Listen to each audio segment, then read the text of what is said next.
फरीदाबाद की अल फलाह यूनिवर्सिटी, जिसे पहले एक सामान्य शैक्षणिक संस्थान की तरह देखा जाता था, अब दिल्ली के लाल किले के पास हुए धमाके के बाद दिल्ली पुलिस और केंद्रीय एजेंसियों की गहन निगरानी में है। जांच के दौरान कई अहम खुलासे सामने आए हैं, जिनमें सबसे ज्यादा चर्चा यूनिवर्सिटी के बिल्डिंग नंबर 17 के कमरा नंबर 13 की हो रही है। ये कमरा पहले एक साधारण बॉयज हॉस्टल के रूप में जाना जाता था, लेकिन जैसे जैसे जांच आगे बढ़ी, ये कमरा भी जांच एजेंसियों की जांच के दायरे में आ चुका है। अधिकारियों के अनुसार इसी कमरे से देश के कई हिस्सों में धमाके करने की साजिश रची जा रही थी। सूत्रों के मुताबिक जांच एजेंसियों को सुराग मिला कि ये कमरा पुलवामा निवासी मुजम्मिल अहमद का था, जो फरीदाबाद मॉड्यूल का अहम सदस्य है।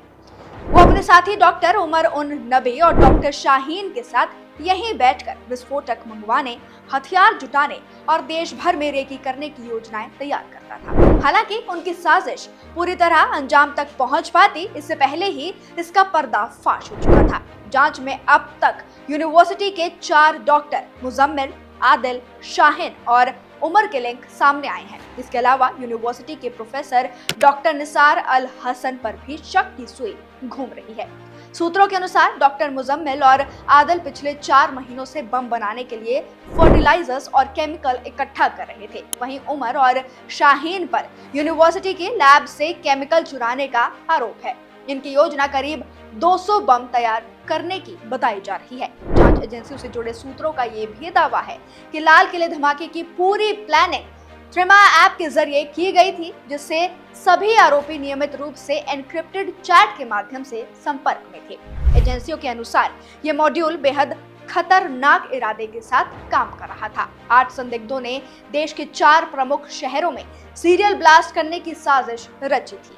योजना के तहत हर शहर में 2-2 सदस्यों की टीमें भेजी जानी थी, जिन्हें कई आईईडी ले जाकर अलग अलग स्थानों पर विस्फोट करने की जिम्मेदारी दी गई थी। इस पूरी साजिश को मल्टी लोकेशनल प्लान का नाम दिया गया था, ताकि एक ही समय में कई जगह धमाके कर पूरे देश में दहशत फैलाई जा सके। अब जांच एजेंसी ये पता लगाने में जुटी है कि इस नेटवर्क के और कितने सदस्य देश के विभिन्न राज्यों में सक्रिय है।